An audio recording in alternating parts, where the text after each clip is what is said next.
ابراہیم ادم رحمتہ اللہ علیہ جی یہ بہت بڑے اللہ کے ولی گزرے ہیں اور بلخ کے بادشاہ تھے. جی اللہ نے ان کو اپنی درویشی و فقیری عطا کر دی اور حب دنیا ان کو ترک کر کے حب الہی کے اندر مست ہو گئے اور ایسی جم کر 30 سال عبادت کی ہے کہ وقت کے اولیاء اللہ کے سردار بن گئے. اچھا اتنا اونچا مقام ان کو ملا.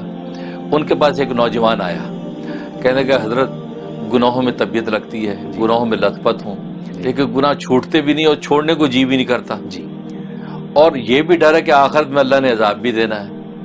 تو آپ اللہ کے ولی ہیں, کوئی ایسی صورت بتائیں گناہ بھی کرتا رہوں اور آخرت میں عذاب بھی نہ ہو. جی تو یہ ایسی کوئی شکل بتائیں.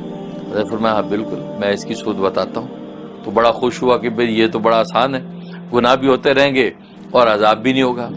حضرت فرمایا کہ ٹھیک ہے, پہلا جو طریقہ وہ یہ کہ تم جو ہے نا وہ ایسی جگہ جا کر گناہ کرو جہاں اللہ تمہیں نہ دیکھ سکے. اچھا اللہ سے اوجل ہو کے گناہ کر لو, پھر جو گناہ بھی ہو جائے گا اور آخرت میں بھی عذاب نہیں. جی کہا حضرت یہ کیا بات ہے, وہ تو ممکن نہیں ہے, ایسی کون سی جگہ ہوگی جہاں میں چھپوں.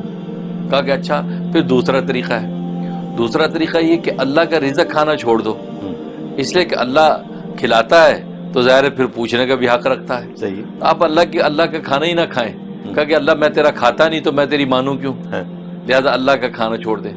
تو کہنے کہ یہ کیسے ہو سکتا ہے, کیونکہ کھائے بغیر جی کیسے سکوں گا, صحیح ہے. لہذا مجھے تو کھانا ہے.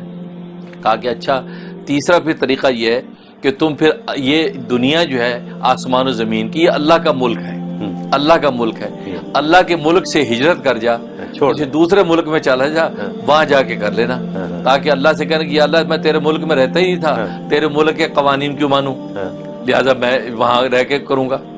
کہا کہ حضرت ایسا تو کوئی ملک ہی نہیں, سارے ہی اللہ کا ملک ہے, جس ملک میں جاؤں گا.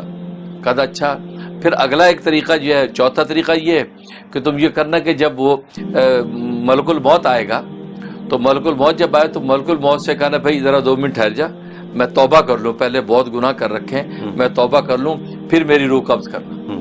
تو کہنے لگا نہیں وہ ملک الموت میری کیوں مانے گا, وہ تو جو وقت طے ہو گیا ہے وہ اسی وقت میری جان لے لے گا, توبہ کا پتہ نہیں موقع ملے یا نہ ملے.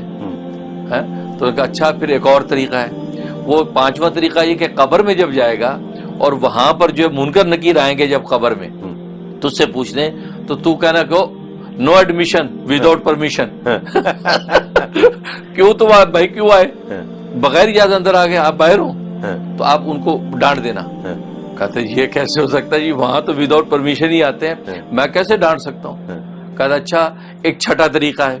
چھٹا طریقہ یہ کہ کل روز قیامت و روز محشر میں جب وہاں فیصلہ ہو جائے گا اور تیرے گناہوں کی سزا متعین کر کے اللہ کہے گا فرشتوں کو چلو بھی لے جاؤ اس کو جہنم میں, تو تم ضد کر کے کھڑے ہو جانا, اڑ جانا, فرشتوں سے اڑ جانا کا ہٹو پیچھے میں نہیں جاتا, تو جانا نہیں. جیسے دنیا میں اپنی ضد کر کے تو گناہ کے اوپر چڑھا ہوا ہے اور سنتا نہیں ہے خیر والوں کی بات, بس وہاں بھی تم ڈٹ جانا کہ جی میری وہاں کیا حیثیت, میں وہاں فرشتوں کے سامنے ضد کر سکوں, وہاں اللہ کا دربار شاہی ہوگا تو میری حیثیت نہیں کہ میں ان سے مقابلہ کروں.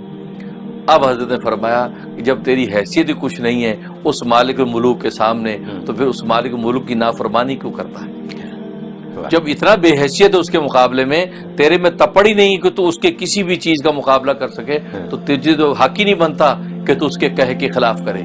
آج دنیا کا ایک مجازی مالک بن جاتا ہے تو اس کا جو ہے اس باس کی اتنی اطاعت کرتا ہے انسان, حالانکہ اس باس کی کوئی حیثیت نہیں ہے, اور وہاں اللہ تبارک و تعالیٰ کی اتنی بڑی حیثیت کہ تجھے کوئی راستہ ہی نہیں ہے, تو اس کی نافرمانی کرتے تو یہ حیا نہیں آتی. کیا سبق.